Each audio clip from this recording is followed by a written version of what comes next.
34장부터 39장까지는 유다의 멸망에 대해서 말씀을 하고 있다라는 것을 우리가 같이 보았습니다. 34장에서 시드기야에게 하나님께서 말씀을 보내셨고 시드기야가 노비를 해방해 주는 듯 하다가 다시 언약을 어기면서 멸망받을 수밖에 없는 모습을 한번 보여주고 35장과 36장은 하나님 말씀을 순종했던 레갑의 조상의 말을 순종했던 레갑의 자손과 하나님 말씀에 순종하지 않았던 여호야김을 대조적으로 보여주면서 또 예루살렘이 왜 망해야 되는지에 대해서 보여주십니다. 그리고 이제 37장에서 부터 예레미야가 이제 고난을 당하는 모습을 볼 수 있는데요. 드디어 38장에서 예레미야가 이제 또 한 번 감옥에 갇히는 모습을 볼 수 있습니다. 지금 예레미야가 바벨론 군대가 애굽과 싸우기 위해서 포위를 풀고 나가는 상황. 그래서 아마 예루살렘에 있었던 친애굽파들의 기대는 이제 애굽이 바벨론 군대를 무찌를 것이다라는 그 기대감을 아마 가지게 되었을 것입니다. 그러다 보니까 이제 이 예레미야를 친바벨론파로 이렇게 이제 규정하고 그를 죽이려고 하는 일들이 일어나게 된 겁니다. 자, 예레미야가 계속해서 바벨론 쪽을 이야기를 하니까 거기에 대해서 그들이 분노하는 모습을 볼 수 있는데요. 3절 보시면 여호와께서 이와 같이 말씀하시니라 이 성이 반드시 바벨론의 왕의 군대 손에 넘어가리니 그가 차지하리라 이렇게 예레미야가 이야기를 하는 겁니다. 그러니까 항복하라라는 얘기죠. 자, 4절 여기에 대해서 이에 고관들이 왕께 아뢰되 이 사람 예레미야입니다. 백성의 평안을 구하지 아니하고 재난을 구하오니 청하건대 이 사람을 뭐 해달라고요? 죽이소서 합니다. 죽이소서. 그가 이같이 말하 이 성에 남아 있는 군사의 손과 모든 백성의 손을 약하게 합니다. 그래서 그들이 오히려 사기를 떨어뜨리는 이야기를 하는 이 예레미야를 죽이셔야 됩니다라고 얘기합니다. 자, 이 이야기를 듣고 시드기야가 했던 행동이 뭡니까? 5절 시드기야 왕이 이르되 보라 그가 너희 손에 있느니라 왕은 조금도 너희를 거스를 수 없느니라. 왕은 조금도 너희를 거스릴 수 없다. 왕권이 세다고요? 신하의 권세가 세다고요? 신하의 권세가 더 세니까 분들이 마음대로 해. 어차피 너희 마음대로 할 거잖아 하면서 알아서 해라고 이렇게 이야기를 합니다. 그렇게 해서 예레미야가 6절에 그들이 예레미야를 끌어다가 감옥들에 있는 왕의 아들 말기야의 구덩이에 던져 넣을 때에 예레미야를 어떻게 했다고요? 줄로 달아 내립니다. 자, 감옥에 넣는데 어떻게 넣었다고요? 줄로 달아 내렸다고 합니다. 그 구덩이에는 물이 없고 뭐가 있어요? 진창뿐이므로 예레미야가 진창 속에 빠졌다라 나와 있습니다. 자, 이곳에 물을 담는 저수조 역할을 했다라는 얘기입니다. 그런데 그때 당시에 물이 없었고 진창이 있었다, 진흙벌이 있었다는 얘기인데 왜 그러냐면 물이 스며들지 못하게 그 물 저장고에다가 이렇게 진흙으로 요즘 말하면 시멘트로 이렇게 벽에다 바르듯이 진흙으로 이렇게 발라내는 겁니다. 근데 이 진흙이 시간 지나면 어떻게 돼요?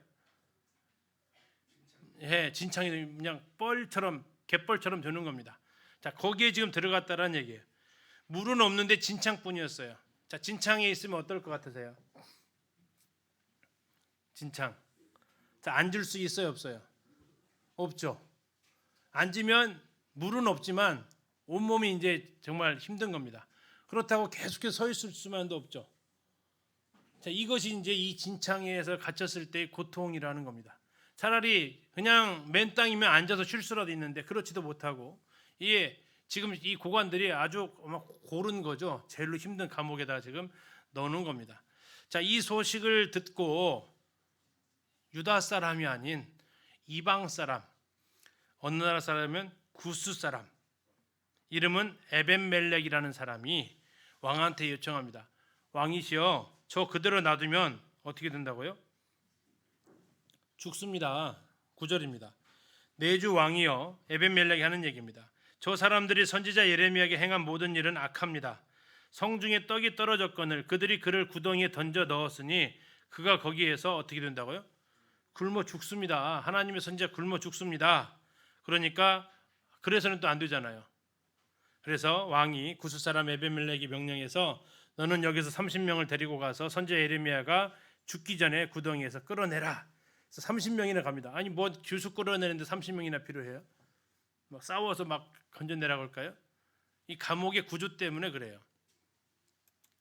자, 지금 이게 지금 예루살렘에 가면 있는 예수님을 가뒀다라는 감옥의 구조입니다. 감옥처럼 보이세요? 아까 지금 6절에 보니까 구덩이에 던져 넣었다겠죠. 이 지금 저게 통로입니다. 감옥에 들어가는 통로.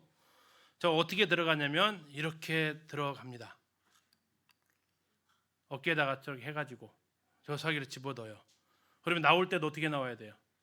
이렇게 나와야 돼요. 저기서 밧줄 딱 풀어버리면 못 나오는 겁니다. 자, 여기를 누가 구하러 갔다고요? 에벤멜렉이 갔다고요. 몇 명을 데려갔다고요? 30명. 왜 30명이 데려갔을까요? 자기 발로 못 걸어 나오니까 그래요. 지금 이제 이걸 그림으로 그린 건데요. 지금 앞에 보이는 3명밖에 없는데 아니요, 저 뒤에서도 잡아 당기고 있어야 돼요. 예, 그래야만 이렇게 좀 필요한 옷가지를 엮고 해가지고 지금 건져내는 겁니다. 자, 이런 감옥, 이런 구덩이에 지금 갇혀 있었던 것이 예레미야의 모습인 것을 이제 지금 방금 볼 수 있었습니다. 결국 예레미야를 누가 구해줘요? 에벤멜렉. 어느 나라 사람이요? 구스 사람. 유다 사람들에게서는 생명 건지지 못하고 구스 사람에 의해서 건짐을 받게 됩니다. 자, 14절부터 28절까지 이제 시드기야가 예레미야를 찾아와서 묻습니다. 시드기야가 예레미야한테 물으니까 예레미야가 왕이시여 나 죽이지 않을 걸 약속해 주십시오. 제가 이 말 한다고 죽이시면 안 됩니다. 이렇게 이야기합니다. 15절 보시겠습니다. 예레미야가 시드기야에 이르되 내가 이 일을 왕에게 아시게 하여도 왕이 결코 나를 죽이지 아니하시리이까 가령 내가 왕을 권한다 할지라도 왕이 듣지 아니하시리이다. 제가 말해도 왕 안 들을 건데요. 왕이 듣기 싫어하는 말을 한다는 얘기죠. 왕이 듣고 싶은 말이 아닌 왕이 거스리는 말을 할 건데요. 죽이시려면 제가 말을 못 하겠는데요. 안 죽이신다라는 약속을 해주셔야 됩니다. 했더니 말을 하라고 하죠. 자, 그가 하는 말이 뭡니까? 17절 예레미야가 시드기야에게 이르되 만군의 하나님이신 이스라엘 하는 여호와께서 이와 같이 말씀하시되 네가 만일 바벨론의 왕이 고관들에게 뭐 하라고요? 항복하면 네가 산다라는 겁니다. 성도 불사름을 당하지 않는다라는 겁니다. 너의 가족도 산다라는 겁니다. 왕의 아들들, 공주들도 산다라는 거죠. 18절 만약에 항복하지 아니하면 이 성 갈대아 손에 넘어가게 되고 이 성은 불사름을 당하고 너는 그들의 손을 벗어나지 못합니다라고 이야기를 합니다. 항복하라고 합니다. 그런데 시드기야가 항복을 합니까 못합니까? 못합니다. 왜 못하는지 이야기합니다. 19절입니다. 시드기야 왕이 예레미야에게 이르되 나는 갈대아인에게 항복한 유다인을 두려워하노라. 염려하건대 갈대아인이 나를 그들의 손에 넘기면 그들이 나를 조롱할까 하노라. 자, 누가 무서워서 지금 항복 못하겠다고요?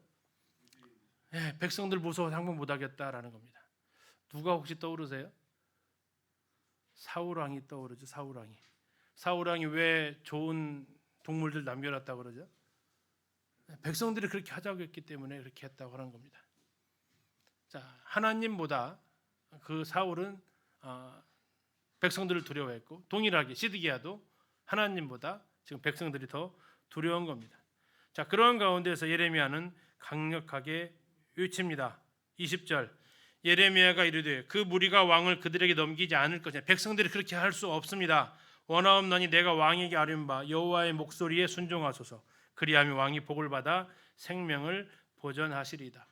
백성들 두려워하지 마시고 하나님의 말씀에 순종하라고 그렇게 이야기하지만 결국 그들은 시드기야는 그 말을 듣지 않게 됩니다. 자, 지금 이 장면 잠시 하시면 예레미야가 바빌론에 항복하라고 하니까 고관들이 어떻게 하라겠어요? 고관들이 어떻게 하라겠어요? 죽이라겠어요. 그래서 고관들이 데려가서 진창이 있는 곳에 던져 넣었어요. 근데 에벤멜렉이 와가지고 저들도 나면 죽습니다 하니까 어떻게 했어요? 30명 보내서 건져줘라 그랬어요. 그리고 몰래 가서 예레미야하고 독대를 해요. 그러면서 이야기하는 거죠. 또 한 번 여전히 나는 항복 못해 하고 가는 거예요. 근데 이 사실이 고관들한테 알려지면 어떻게 돼요? 지금 왕의 입장이 어떻게 돼요? 굉장히 난처해지고 곤란해지는 입장에 처하는 거죠. 그러니까 시드기야가 한 가지 부탁을 합니다. 뭐라고요? 쉿, 내가 왔던 얘기는 하지 마라는 겁니다. 내가 왔다는 얘기는 하지 마라. 그러면서 서로 약속을 합니다. 무슨 약속을 해요? 자, 지금 감옥의 위치가 바뀌었죠. 진창에 있어야 될 사람이 지금 이쪽 감옥 뜰에 왔으니까 대신 이러면서 왜 이곳을 왔는지 하나 우리가 각본을 짜자. 다른 얘기 우리가 한 것이 아니고 네가 하도 부탁해서 내가 이렇게 들어줬다는 그 정도만 얘기하자 하면서 이야기합니다. 아니나 다를까 고관들이 찾아오게 됩니다. 그래서 27절 모든 고관이 예레미야가 와서 물으매 그가 왕이 명령한 모든 말대로 대답하였으므로 일이 탈로 되지 아니하였고 그들은 그와 더불어 말하기를 그쳤더라. 그래서 감옥이 함락되는 날까지 감옥들에 머물렀더라. 아까 37장에서 성중에 떡이 떨어질 때까지 감옥들에 있었다고 했잖아요. 계속 감옥들에 있었던 게 아니고 한 번 죽을 고비를 넘겼던 거예요. 그런데 다시 감옥들로 나와 있는 이유가 왜 이렇게 나와 있는지를 설명을 해주는 거죠. 자, 어쨌든 이런 가운데서 이제 예루살렘 성은 39장에서 함락이 됩니다. 함락되는 때를 얘기하세요. 39장 1절입니다. 시드기야 왕의 제9년 10월에 포위를 당합니다. 포위당했던 때가 시드기야 9년 10월 10일 정확히 날짜까지 나와 있어요. 그 다음에 언제 멸망하느냐 2절 시드기야의 제11년 넷째 달 아홉째 날 11년 4월 9일 날 함락이 돼요. 그러니까 9년 10월에 포위돼서 11년 4월에 함락이 되니까 몇 개월 지났어요? 18개월이 지났다고. 18개월 동안 그들이 포위가 되었는데 그 기간에 가뭄이 들어서 그들은 나중에 예레미야가를 보니까 자기 자식을 먹는 일이 일어났다라는 겁니다. 자, 포위가 되니까 더 이상 못 버티니까 왕이 행한 선택은 뭡니까? 도망가는 겁니다. 어디로 도망갑니까? 비밀 통로를 통해서 여리고까지 도망을 가게 됩니다. 4절 보시겠습니다. 유다의 시드기야 왕과 모든 군사가 왕의 친이 되죠. 왕의 군사가 그들을 보고 도망하되 밤에 왕의 동산길을 따라 두 담 샘문을 통하여 샘문으로 갔죠. 쪽문이죠. 그러니까 샘문을 통하여 성읍을 벗어나서 아라바로 갔더니 갈대아인의 군대가 그들을 따라 여리고 평원에서 시드기야에게 미쳐 그를 잡아서 데리고 하맛 땅 림나에 있는 바벨론의 느부갓네살 왕에게로 올라가매 왕이 그를 신문하였더라. 자, 예언이 이루어집니다. 왕은 반드시 바벨론 왕 앞에 설 것입니다. 아까 예언했잖아요. 그대로 앞에 서게 됩니다. 자, 결국 그 앞에서 무슨 일이 벌어집니까? 6절 바벨론의 왕이 림나는 저기 아람 땅이에요. 이게 여리고에서 잡혀가가지고 아마 하루 동안에 못 가는 거리를 포로 신세로 지금 림나까지 끌고 올라가는 겁니다. 갈릴리 호수 위에까지 올라가야 돼요. 림나 가려면. 자, 6절에 바벨론의 왕이 림나에서 시드기야의 눈앞에서 그의 아들들을 죽였고, 자, 앞에서 38장 17절 끝에서 이 성이 불사름을 당하지 아니하겠고 너와 내 가족이 살려니와 그랬잖아요. 너와 내 가족이 산다고. 그런데 지금 항복을 안 하니까 무슨 일이 벌어졌어요? 아들들이 죽음을 당합니다. 뿐만 아니라 유다의 모든 귀족을 죽였습니다. 9절 왕이 또 시드기야의 눈을 빼게 하고 바벨론을 옮기려고 사슬로 결박하였더라. 자, 눈을 빼고 아들 죽였다고요? 죽이고 나서 아들 눈을 뺐다고요? 그럼 시드기야가 눈으로 가장 마지막에 목격한 것은 뭐예요? 아들 죽는 모습이죠. 가장 마지막으로 기억 속에서 영원히 지워지지 않을 모습이 자기 아들이 자기 눈앞에서 죽어가는 모습이에요. 정말 비참한. 그리고 그 광경을 마지막으로 그에게서 눈이 빼어집니다. 그리고 눈이 뽑힌 채로 그 1000km 넘는 그 바벨론까지 포로로 끌려가서 예언되어져 있는 대로 네가 바벨론에 가지만 바벨론은 못 볼 것이다. 왜요? 소경으로 갔으니까. 이 예언이 그대로 지금 성취가 되는 거죠. 하나님의 말씀에 대해서 순종하지 않았을 때 얼마나 처참한 모습을 당하는지를 보여주는 모습이 또한 되겠습니다.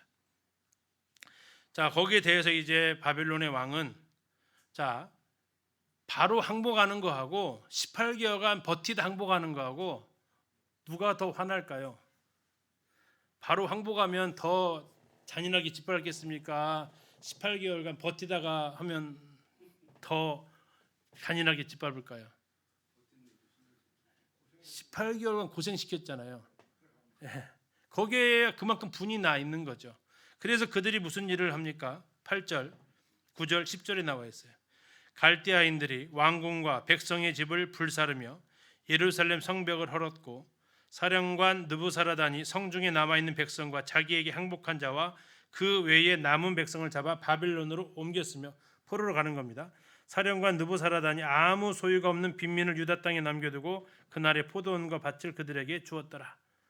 있는 사람들은 다 잡아가고 반항하는 사람들은 다 죽이고 힘없고 아무 가진 것 없는 사람만 그 땅에 남겨두었다라고 이야기를 합니다.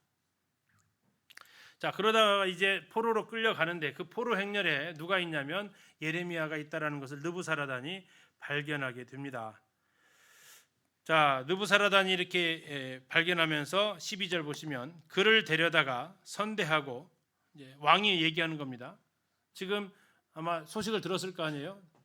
바벨론에게 항복하라고 유일하게 말했던 사람이 저 예레미야라고 할 거니까 느부갓네살왕이 야, 저 사람 그래도 살려줘라라고 지금 명령을 내리는 겁니다. 그를 데려다가 선대하고 해하지 말며 그가 너에게 말하는 대로 다 해줘라라고 왕이 군대 사령관한테 이렇게 명령을 얘기합니다. 자, 그러면서 선택의 권한을 줍니다. 네가 우리랑 같이 바벨론으로 가면 너에게 후한 대접해주겠다. 그러나 네가 이 땅에서 살고자 한다면 이 땅에서 살 수 있게 해주겠다. 자, 예레미야의 선택이 지금 남았습니다. 우리 성도님이라면 어떻게 하실까요? 가실래요? 남으실래요?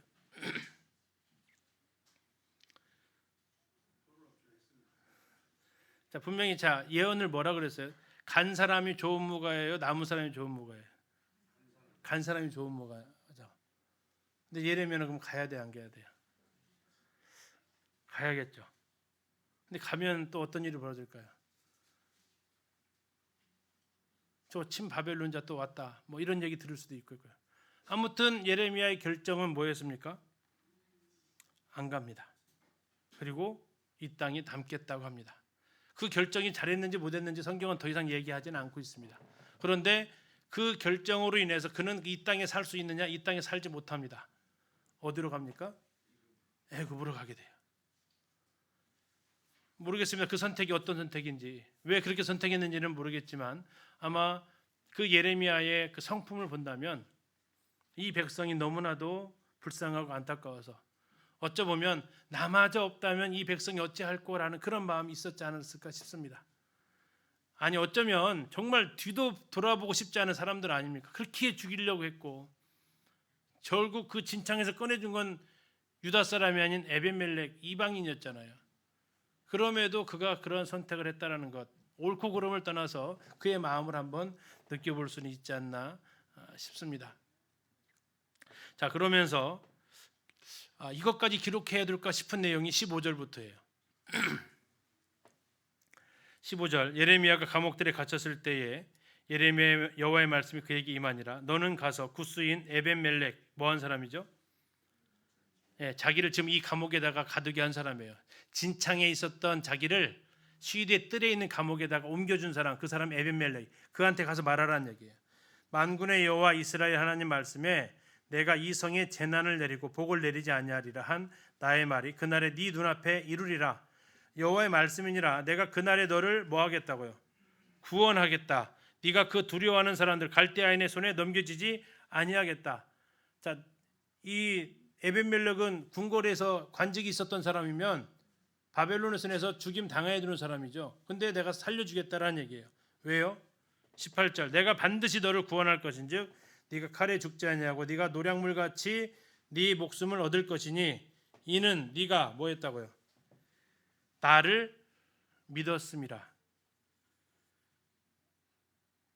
에벤멜렉이 뭐 했죠?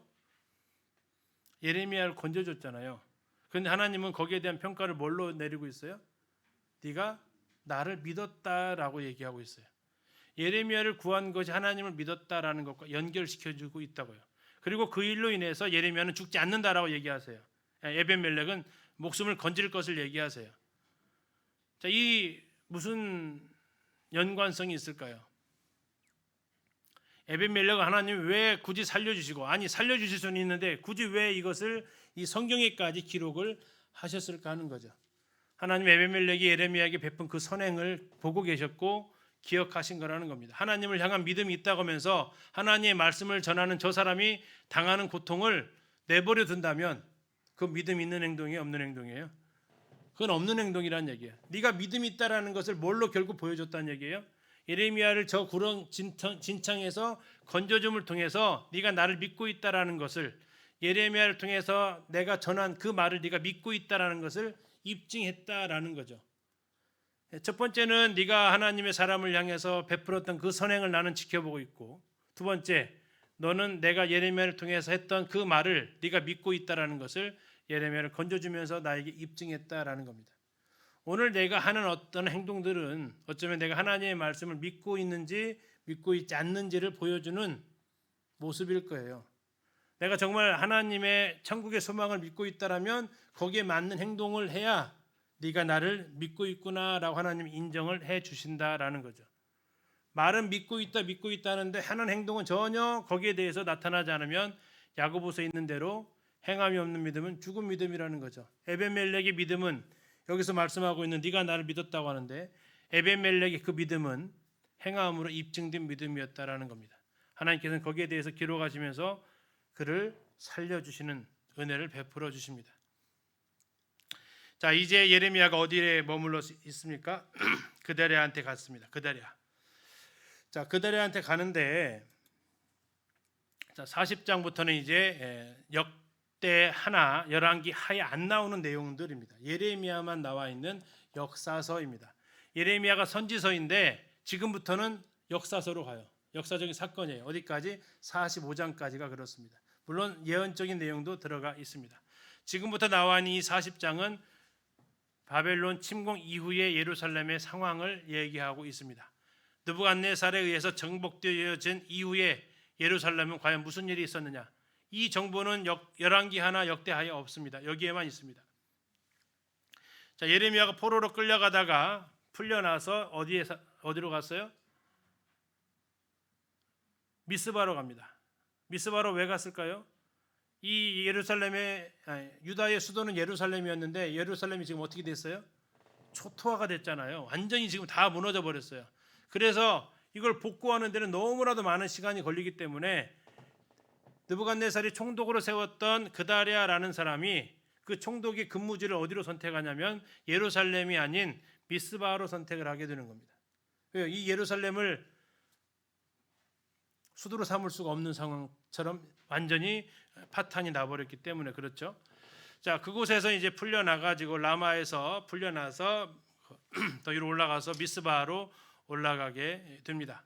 그런데 이때 참 굴욕적인, 예레미야 입장에서는 참 굴욕적인 이야기를 듣습니다. 40장 2절 보시겠습니다. 사령관이 예레미야를 불러다가 이르되 내 하나님 여호와께서 이곳에 예루살렘에 재난을 선포하시더니, 3절 같이 한번 읽겠습니다. 시작. 여호와께서 그가 말씀하신 대로 행하셨으니 이는 너희가 여호와께 범죄하고 그의 목소리에 순종하지 아니하였으므로 이제 이루어졌도다. 이 일이 너희에게 임한 것이니라. 자, 이 이야기를 지금 누구한테 들었다고요? 침략자한테 이 소리를 듣고 있었다고요. 선지자를 통해서 계속해서 말해도 안 들어서 나라가 이렇게 망했는데 그 나라를 멸망시킨 그 침략자가 야, 니네 나라 왜 망한지 알지? 하면서 얘기해 주는 거예요. 누가 누구를 가르쳐야 되죠? 이스라엘이 이방을 가르쳐야 되는데 지금 누가 누구를 가르치고 있어요? 이방이 이스라엘을 가르치고 있어요. 구약에 아브라함이 애굽에 내려갔다가 바로한테 훈계듣는 것처럼 비슷한 상황이 지금 벌어진 거죠. 왜 너희가 망한 줄 아냐? 하나님 말씀 안 듣더니 너희가 지금 망한 거 아니냐라고 말씀을 지금 하고 있는 겁니다. 자, 그러면서 그가 이제 선택한 것이 6절입니다. 예레미야가 미스바로 가서 아이감의 아들 그다랴에게로 나아가서 그 땅에 남아 있는 백성 가운데서 함께 살았다라고 나옵니다. 자, 여기 제가 아까 보셨던 그 가문을 잠시 좀 보려고 해요. 자, 지금 누가 통치하고 있다고요? 그다랴입니다. 여기 이제 그달랴라는데 같은 겁니다. 제가 이제 제목을 지으면서 아므란 시대의 아름다운 가문이다라는 별명을 좀 이렇게 지어봤습니다. 자, 아까 이제 사반이라는 이름 나왔었습니다. 사반의 아들 아이감, 사반의 손자 아이감의 아들 그다랴 이렇게 나와 있습니다. 자, 사반은 어떤 사람이었다고요? 요시야가 두루마리 책을 찾았을 때 그 두루마리 책을 낭독한 사람이 누구라고요? 이 사반이었어요. 열왕기하 22장에 이렇게 나와 있습니다. 자, 할아버지 사반입니다. 그 할아버지 사반 밑에 아들이 몇 명 있어요? 3명 있어요. 3명. 아이감, 그마랴, 엘라사라는 3명이 있어요. 자, 아이감 아까 등장했었죠. 어떻게 나와 있어요? 아이감이 예레미야 26장에서 예레미야를 죽여야 된다라고 사람들이 있을 때 한쪽에서는 야, 미가 때 살려줬잖아 라고 얘기했던 사람이 있었고, 아니야, 그때 애굽으로 도망갔던 우리아를 죽였던 일이 있어, 서로 싸웠다고 했잖아요. 그때 누가 등장해서 이 예레미야를 구해줬다고요? 아이감이 구해줬어요. 사반의 아들 아이감이. 이게 저 지금 아이감은 뭐한 사람이냐면 예레미야 26장에서 예레미야를 살려준 사람, 그 사람이 저 아이감이에요. 그리고 그 아이감의 아들이 지금 40장에서 뭐하고 있어요? 총독으로서 바벨론의 군사에 의해서 세워졌지만 총독으로서 이스라엘의 유다의 그 정말 난민들을 보호해주는 그 역할을 지금 하고 있는 사람이 저 그달랴라고. 그래서 저 한 라인 저렇게 되고요. 그 다음에 앞에서 보셨어요. 그마랴 혹시 기억나세요? 바룩이 썼던 그 내용을 읽어줄 때 장소 제공해줬던 사람 누구예요? 그 사람이 그마랴예요. 예레미야의 메시지를 바룩이 읽어주는데 그 장소를 제공해줬던 사람이 그마랴. 그 그마랴에게 아들이 하나 있었는데 그 아들의 이름은 미가야. 저 미가야는 누구예요? 바룩이 두루마리 책을 읽을 수 있도록 고관들을 소집하고 그 환경을 만들어줬던 사람이 바로 미가야예요. 그러니까 부자간이 그마랴와 미가야는 뭐 하냐면 바룩이 하나님의 말씀을 읽을 수 있도록 모든 상황들을 준비시켜주고 해줬던 사람들이에요. 굉장히 훌륭했던 사람들이죠. 그 당시에. 그 다음에 저 엘라사라는 사람은 예레미야 29장에 나오는데, 예레미야 29장은 무슨 내용이냐면 예레미야가 바벨론에 있는 그 포로들한테 70년을 견뎌라 라는 편지를 써줘요. 그 편지를 전달해 준 사람이 누구라고요? 저 엘라사예요. 이 아므란 시대에 한 가문, 사반이라는 저 가문을 통해서 하나님의 사람 예레미야를 구해줬던 아이감, 예레미야가 성전에서 하나님의 말씀을 읽도록 장소 제공해주고 소개해줬던 그마랴와 그의 아들, 그리고 바벨론에 하나님의 말씀을 전해줄 수 있도록 그 예레미야의 편지를 들고 간 엘라사, 한 집안에서 3명이 다 나왔어요. 얼마나 복된 가문입니까? 그런데 사실 사반에게는 한 명의 아들이 더 있어요. 한 명의 아들의 이름은요, 에스겔 8장에 나와 있어요. 그 아들의 이름은 야사나입니다. 야사나. 에스겔 8장에 보면 이 야사나가 어떻게 소개되고 있냐면 70명의 장로 중에 한 명으로 소개되어지고 있어요. 장로 중에 한 명이었다고요. 좋죠? 근데 그 70명의 장로가 하는 일이 안 좋아요. 무슨 일 하고 있었습니까? 우상 숭배하고 있었어요. 우상 숭배하고 있었던 70명의 장로들 중에 한 명이 사반의 아들 야사나였어요. 그래서 성경학자 테일러라는 사람은 이렇게 이야기를 합니다. 여호와 앞에 인정을 받았던 존귀한 가문의 두통거리.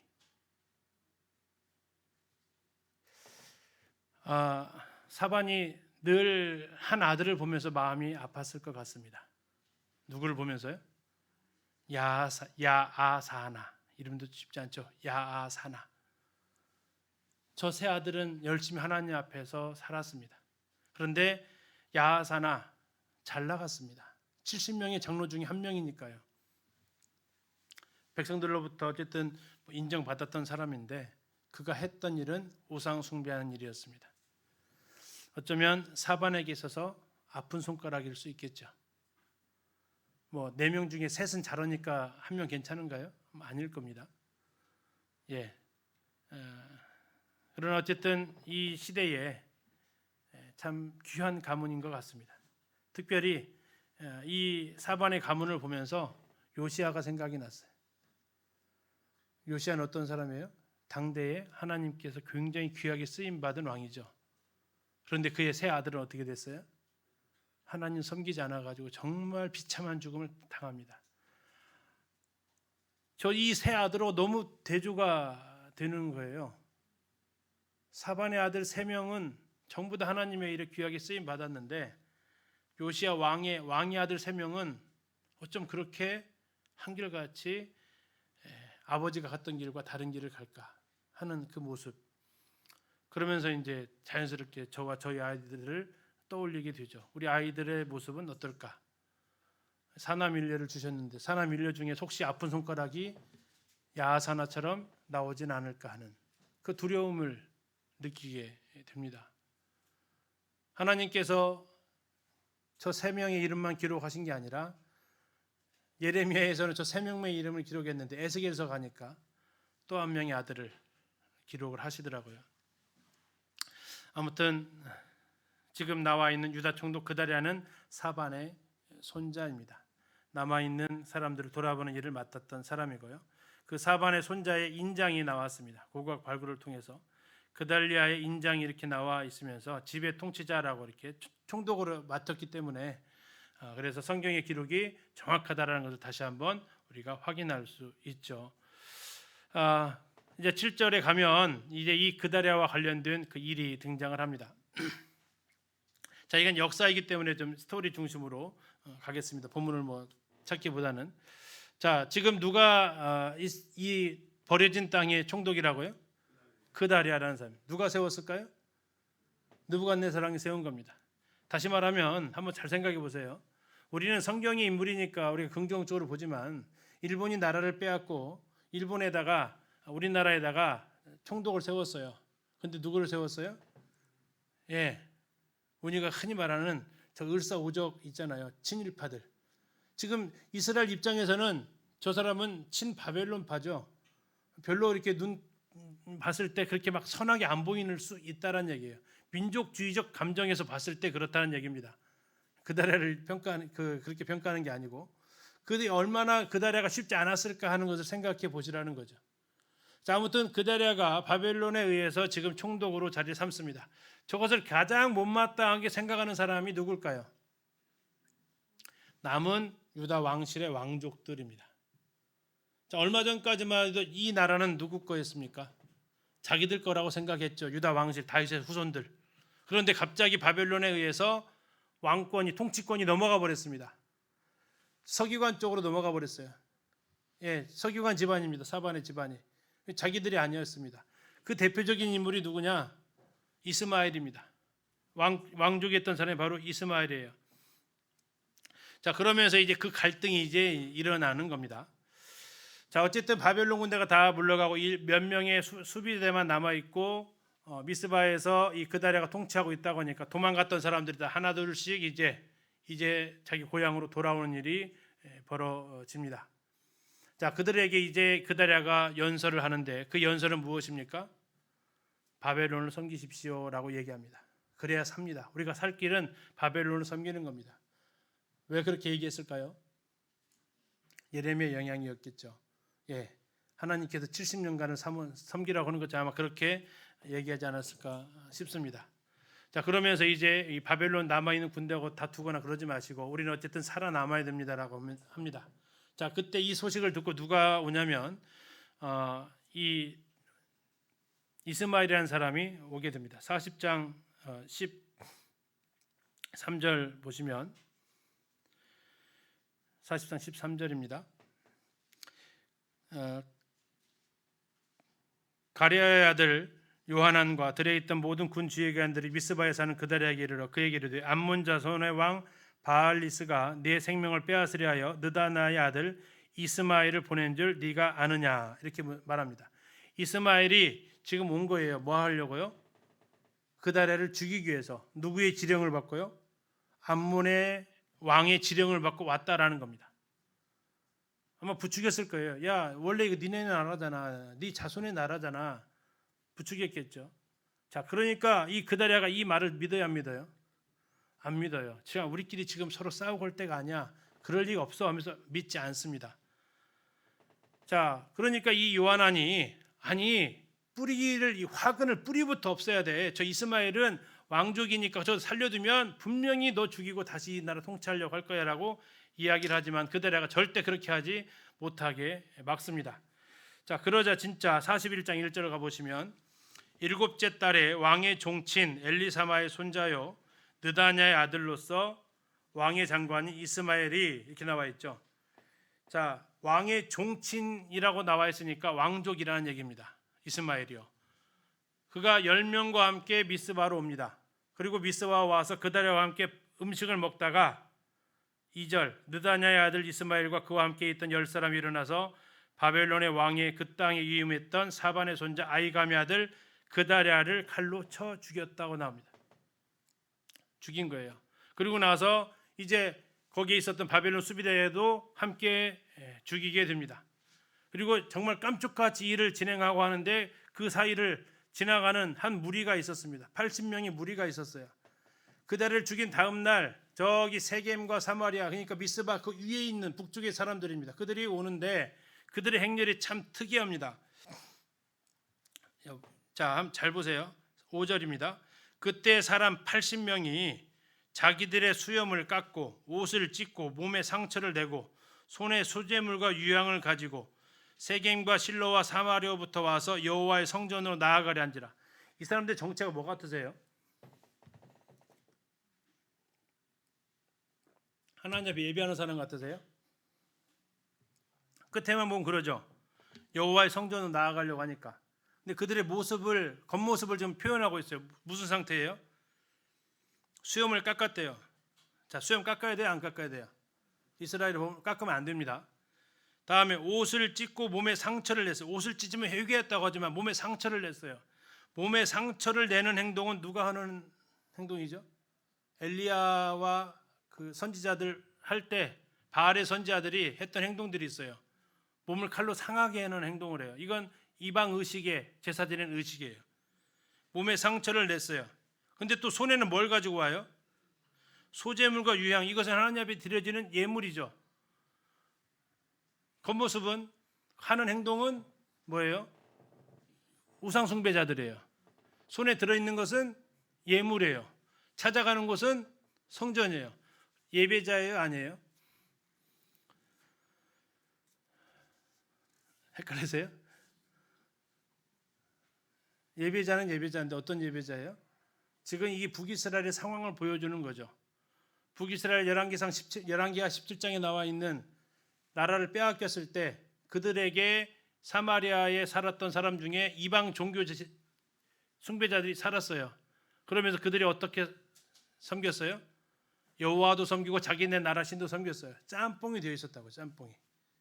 자, 나라가 망했다고 하니까 이제는 우리가 누구도 여호와도 진짜 섬기자. 저들의 신은 예루살렘에 있다들 하면서 사마리아에 만족하지 않고요. 예루살렘 성전까지 와서 이제 하나님 섬기는 거예요. 그러나 겉모습은 다 흔히 말하는 어떤 모습으로? 예, 이방 신을 섬기는 그들의 모습으로 하고 지금 오는 거죠. 근데 마침 지나가는데 어디를 지나가야 돼요? 미스바를 지나가는 거죠. 자, 이것을 알고 이스마엘이 죽입니다. 70명을 죽이고요. 10명은 이렇게 뇌물을 주면서 목숨을 건집니다. 자, 그러면서 이제 이스마엘이 백성을 사로잡아 가가지고 암몬 왕의 지시를 받았으니까 암몬한테 가려고 하는데 이 사실을 듣고 쫓아오는 사람이 있었는데 그게 누구냐면 요하난입니다. 아까 그다랴한테 이스마엘 죽여버려야 돼요라고 말했던 사람. 그가 와가지고 이스마엘하고 요하난하고 싸웁니다. 자, 이 요한안이 왔다는 소식을 듣고 이 포로로 잡혀가던 사람들이 환호성을 지르고 백성들이 요한안 쪽 확 붙어버리니까 이 이스마엘이 급히 10명이 왔잖아요. 근데 그 싸우다가만 2명 죽은 것 같아요. 8명만 겨우 암몬으로 도망가게 됩니다. 그리고 이제 요한안과 이 사람들은 이 모든 책임을 이제 져야 돼요. 무슨 책임이요? 바벨론 군사 죽었잖아요. 느부갓네살이 세웠던 그다리아도 죽었어요. 그리고 그들을 죽였던 이스마엘은 다른 나라로 요단강 건너쪽으로 도망가 버렸어요. 자, 이 사실이 바벨론으로 전해지면 어떻게 될까요? 바벨론이 언제든지 군대를 보낼 수 있는 상황이 벌어진 거죠. 그래서 그들이 이제 결정을 합니다. 무슨 결정을요? 애굽으로 가자. 그게 살 길이다라고 얘기합니다. 그러면서 누구도 데려가요? 예레미야도 데려갑니다. 바룩도 같이 데려가면서 묻는 거예요. 자, 그래서 그들이 이제 42장에 가서 얘기합니다. 뭐 하라고? 예레미야한테 부탁합니다. 예레미야요 하면서 부탁합니다. 무슨 부탁을 합니까? 하나님한테 기도 좀 해주세요. 무슨 기도요? 어떻게 해야 되냐고요. 지금 그들은 이미 저 미스바에서 베들레헴까지 내려왔어요. 내려와서 예레미야한테 묻는 거예요. 우리가 가야 됩니까? 머물러야 됩니까? 자, 이렇게 물어보는 태도는 굉장히 좋은 태도죠. 그들이 했던 말, 유명한 말 6절입니다. 6절 보시겠습니다. 우리가 예레미야를 우리 하나님 여호와께 보내면 여호와의 목소리가 우리에게 좋든지 좋지 않든지 막론하고 순종하려 함이라. 우리가 우리 하나님 여호와의 목소리를 순종하면 우리에게 복이 있으리이다 하니라. 말 잘했죠. 아주 바람직한 자세를 물었습니다. 근데 이게 겉다르고 속다른 거예요. 겉으로는 분명히 이렇게 얘기했어요. 그런데 속으로 기다리고 있던 대답이 있었어요. 무슨 대답이요? 가라, 여기 있어라. 가라라는 대답이었어요. 근데 하나님께서 열흘 만에 대답을 주시는데 뭐 하라고요? 이 땅에 있으라는 겁니다. 이 땅에 있어야 산다라는 겁니다. 10절입니다. 너희가 이 땅에 눌러 앉아 산다면 내가 너희를 세우고 헐지 아니하며 너희를 심고 뽑지 아니할 것이다. 이 땅에 눌러 앉아라라는 얘기예요. 근데 그들이 이미 답을 가지고 있었어요. 무슨 답을? 애굽으로 가라라는 답을. 근데 그 답이 안 나와요. 오히려 반대 답을 나와요. 그러니까 그들이 뭐라고 그래요?